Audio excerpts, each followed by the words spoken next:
Hello मेरे दोस्तों, उम्मीद है आप सब खैरियत से होंगे। मेरे दोस्त, जैसा कि आप सब लोगों को पता है कि मैं इस वक्त यूरोप में मौजूद हूं और यूरोप के हवाले से आपको हर तरीके से आगाह करता रहता हूं। आपको यहाँ पुर्तगाल की इमिग्रेशन के बारे में बताता रहता हूं और जो मेरे प्यारे भाई पाकिस्तान, इंडिया, बांग्लादेश से यहाँ यूरोप में आना चाहते हैं, उनके वीज़ों में उनकी आसानी के लिए कोशिश करता हूँ, उनको एडवाइस देता हूँ कि किस तरह की उनकी प्रोफाइल होना चाहिए। एक बात मैं आपको बताता चलूँ कि मेरा जो पाकिस्तान का नंबर है वो चेंज हो चुका है। अगर आप लोगों को मुझसे पुर्तगाल के हवाले से या यहाँ की इमिग्रेशन के हवाले से कोई भी सवाल करना है तो वो आप मुझे इंस्टाग्राम में कर सकते हैं।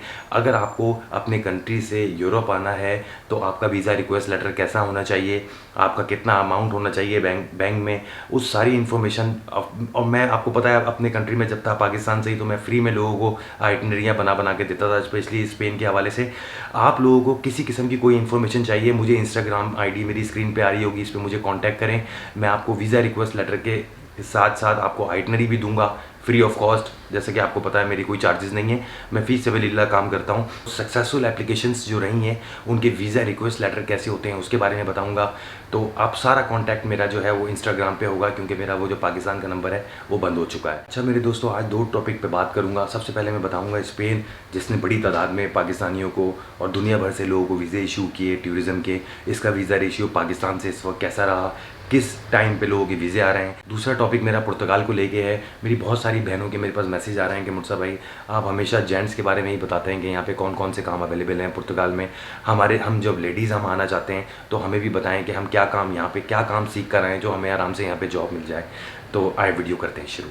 जी मेरे दोस्तों, जैसा कि आप सब लोगों को पता है कि स्पेन ने बहुत बड़ी तादाद में इस वक्त पाकिस्तानियों को वीज़े इशू किए हैं और इसके बारे में बहुत सारे लोग परेशान हैं कि यार मुर्सा भाई, पहले तो 30 दिन था, फिर 60 दिन हो गया, 60 दिन में 60 to 65 डेज़ में वीज़ा आ जाता था, लेकिन अब हमारे 80 to 83 डेज़ हो गए, अभी तक हमारा वीज़ा नहीं आया। तो मेरे भाई, मैं आपको बताऊं कि स्पेन का जो टाइम है वो थोड़ा सा और डिले इन लोगों ने कर दिया है। आजकल जो वीज़े आ रहे हैं वो 85 दिन से 85 डेज़ से लेके 87 डेज़ तक लोगों के वीज़े कंफर्म आ रहे हैं। अगर आपका 85 डेज़ के अंदर अगर आपका ट्रांजिट आ रहा है तो 100% आप समझ जाएं कि आपका वीज़ा अप्रूव है। मुर्तज़ा भाई, मेरा वीज़ा 85 डेज़ में आया और मेरी उम्मीद तो ख़त्म हो गई थी, लेकिन चूँकि मैंने पहले शेंजन ट्रैवल किया हुआ था तो मुझे फिर भी थोड़ा था कि यार हो सकता है कि मेरा वीज़ा लग जाए। तो 85 डेज़ पूरे हुए थे तो तब मेरा वीज़ा आया। और मैं आपको एक बात और बताता चलूँ कि अच्छी न्यूज़ ये है, आप लोगों को तो पता है सबको, कि इटली जो है वो ओपन हो चुका है और इटली ने अपना वीज़ा सर्विस बहाल कर दी है।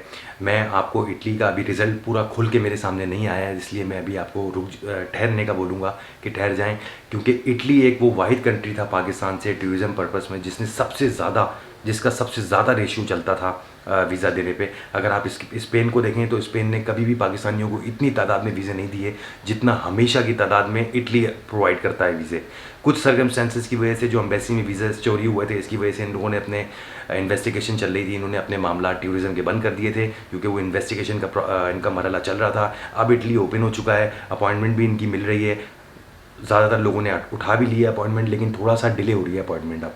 ठीक है, तो मैं आप लोगों को ये सजेस्ट करूँगा कि थोड़ा सा वेट कीजिएगा, जब मैं आपको इंशाल्लाह इसके बारे में अपडेट दूंगा कि वीज़ा रेशियो इटली का क्या पहले जैसा ही हो गया है, जैसे कि पहले इटली भरमार फ्रेश पासपोर्ट पे भी लोगों को इटली आराम से वीज़े दे देता था, तो फिर अप्लाई कीजिएगा। ठीक है, उसके बारे में मैं आपको डॉक्यूमेंट के बारे में बताऊंगा कि किस तरीके से आपको फ़ाइल प्रिपेयर करनी है, कितनी आपकी बैंक स्टेटमेंट होना चाहिए और इटली के लिए किस तरह की आइटनरी बनती है, वो सारी चीज़ें मैं आपको अपडेट दूंगा। दूसरी एक बात मैं आप लोगों को और बताता चलूँ मेरे प्यारे भाई, मेरे पास बहुत सारे आप लोगों के सवालात आते हैं जिसमें आप मुझसे ये बोलते हैं कि मुर्सा भाई, हमारा फ्रेश पासपोर्ट है या हमारी 1-2 कंट्री की ट्रैवल हिस्ट्री है, तो क्या हम स्विट्ज़रलैंड के लिए अप्लाई करते हैं। तो मेरे दोस्तों, मैं आपको एक बात बता दूं कि प्लीज़ प्लीज़ प्लीज़ कि कुछ कंट्री ऐसे हैं जिनमें अगर आपने 2-3 कंट्रियों की, आपका यूरोप विज़िट नहीं है और 2-3 कंट्री एशियन कंट्री की आपकी ट्रैवल हिस्ट्री है, तो खुदा के लिए इन कंट्रियों पे वीज़ा अप्लाई मत करें। उसमें सरे फहरिस्त है स्विट्ज़रलैंड। कभी भी स्विट्ज़रलैंड का वीज़ा 1-2 ट्रैवल हिस्ट्री पे अप्लाई मत कीजिएगा, बहुत सख्त मुल्क है, आप 100% रिफ्यूज़ होंगे।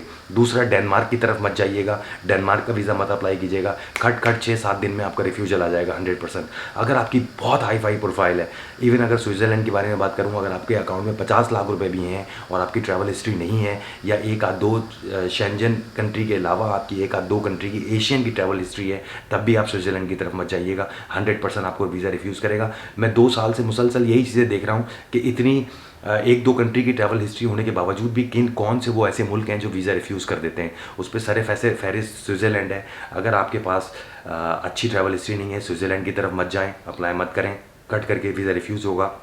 डेनमार्क की तरफ गलती मत करें, डेनमार्क स्वीडन की तरफ आप बिल्कुल गलती मत करें। स्वीडन जो है वो नॉर्मली देखा जाए तो स्टूडेंट वीज़े अप्रूव कर देता है लोगों के, लेकिन टूरिस्ट पर्पज़ के हवाले से वो पाकिस्तानियों के लिए बहुत बुरा रहा है पिछले 2 सालों से। स्वीडन वीज़े नहीं देता, डेनमार्क वीज़े नहीं देता, नॉर्वे वीज़े नहीं देता। और अगर आपकी बहुत हाई फाई प्रोफाइल है, आपका कनाडा, अमेरिका का, इंग्लैंड का वीज़ा लगा हुआ है, तो फिर आप स्विट्ज़रलैंड, नॉर्वे, डेनमार्क की तरफ अप्लाई कर सकते हैं। लेकिन अगर ये तमाम बड़े कंट्रियों के वीज़े आपके पास नहीं है तो इस जैसे लैंजनबर्ग हो गया, इसके लिए इससे भी दूर रहिएगा। आइसलैंड हो गया, जब आपको पता है कि अपॉइंटमेंट नहीं मिल रही थी तो बहुत सारे लोगों ने आइसलैंड की अपॉइंटमेंट मिल रही थी, उसके टूरिस्ट वीज़ा अप्लाई किए और बहुत बड़ी तादाद में जो है लोग रिफ्यूज़ हुए हैं, उन्होंने अपने पैसे गंवाए, अपना टाइम ज़ाया किया और डिप्रेशन में भी रहे। तो मेरा आप लोगों को मशवरा यही है कि जितने बड़े कंट्री हैं इनसे दूर। एक जिक्र मैं आपसे और करता चलूँ कि एक मेरे बहुत सारे तादाद में लोग मुझसे ये भी कहते हैं कि मुर्सा भाई, आपको पता है कि पाकिस्तान में लिथुआनिया की एम्बेसी नहीं है, इसको जर्मन डील कर रहा है, इसका वीज़ा बहुत आसान है, तो ये एक छोटा कंट्री है, ठीक है, और है भी बहुत खूबसूरत, तो हम इसकी तरफ चले जाते हैं क्योंकि इसका वीज़ा रेशियो शायद अच्छा भी है। तो मैं आपको एक बात बताऊं मेरे भाई, इस लतविया को जर्मनी डील कर रहा है। आप ये कतई मत सोचें कि इसकी अगर एम्बेसी नहीं है तो जर्मन आराम से उठा के आपको लिथुआनिया का वीज़ा दे देगा। This is not possible. अगर लिथुआनिया कंट्री ने जर्मनी को अपनी वीज़े की जिम्मेदारी दी है तो जर्मनी और ज़्यादा उस चीज़ों को सख्ती से देखता है। जिस तरह जर्मनी का अपना एक क्राइटेरिया है, उसी तरीके से जैसे कि वो उसको डील कर रहा है तो उसी तरीके से वो उसको लेता है, और शायद जर्मनी के वीज़े से ज़्यादा थोड़ा सख्त उसको कर देता है, क्योंकि एक दूसरे कंट्री की जिम्मेदारी उसके ऊपर, जर्मनी के ऊपर आ जाती है लिथुआनिया की।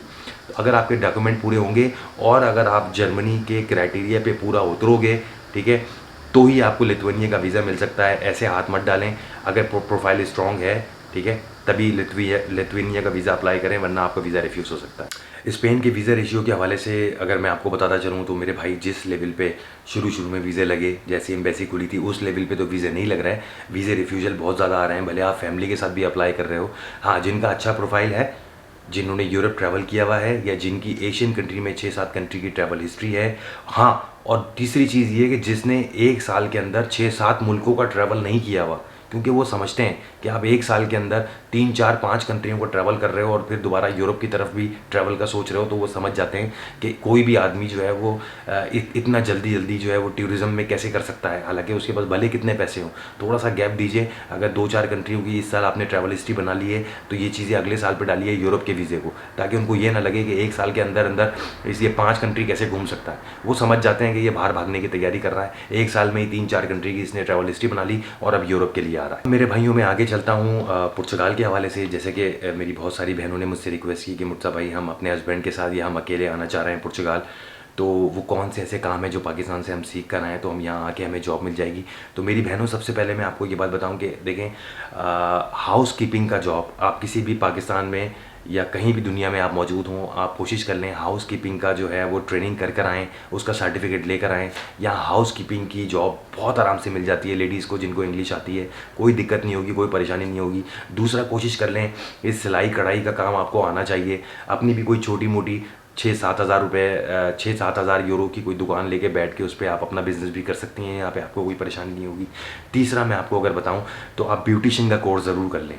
100% ब्यूटिशियन का कोर्स करके आएँ आप, उसमें आपको आराम से यहाँ जॉब मिल जाएगी, आपके पैसे भी बहुत अच्छे होंगे। क्योंकि मैंने अपनी आँख से देखा है, यहाँ जगह जगह ब्यूटी पार्लर बने हुए हैं, चाहे वो अंडरग्राउंड ट्रेन स्टेशन हो, चाहे वो मेट्रो के पास हो, या वो कोई हाई स्ट्रीट हो। होता ये है, ये पुर्तगाल अगर आ रही हैं तो ये टूरिस्ट कंट्री है, यहाँ बहुत सारी अंग्रेज़ औरतें आती हैं जिनको हेयर कट करवाना होता है, जिनको नेल्स अपने करवाने होते हैं प्रॉपर। तो मेरी जो आँख पड़ी है, मैंने यही देखा कि अंग्रेज़ औरत जो है वो अपने ज़्यादातर नील्स का काम करवा रही होती हैं। यहाँ पे आते जाते जब मैं देखता हूँ उनको, कोई हेयर कटिंग करवा रही है, तो प्लीज़ हेयर कटिंग ज़रूर सीख कर आ जाएँ और वो पूरा ब्यूटिशियन का कोर्स करके आएँ, ताकि आपको आते हैं यहाँ पे, और सर्टिफिकेट भी ज़रूर लेकर आएँ, ताकि आपको जॉब मिलने में, मैं गारंटी दे रहा हूँ 100% आपको जॉब मिलेगी यहाँ। एक काम और ज़रूर सीख लीजिएगा।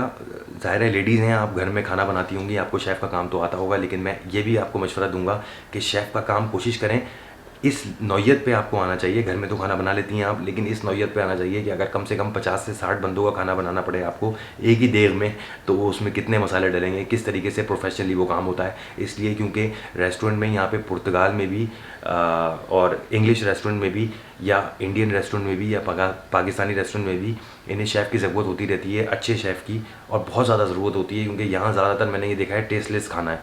यहाँ पे प्रोफेशनली कोई शेफ़ नहीं है। यहाँ पे 4 दिन किसी शेफ़ के साथ खड़ा हो गया, मसाले डाले, सीख लिए उसने और उसे खाना बनाना आ गया। यहाँ ये हो रहा है, लेकिन उनके खानों में टेस्ट नहीं होता, उसी हिसाब से उनके पैसे भी फिर कम होते हैं। किचन के जॉब में हेल्पर भी आपको जॉब मिल सकती है। अगर आप प्रॉपर शेफ़ बन के आती हैं वहाँ से, तो आपको बहुत आसानी होगी यहाँ काम करने में, अच्छे पैसे कमाएंगी आप। बस यही छोटी सी वीडियो बनाने में आया था। अपना बहुत ख्याल रखें। इंशाल्लाह अगली वीडियो में आप लोगों से मुलाकात होती है।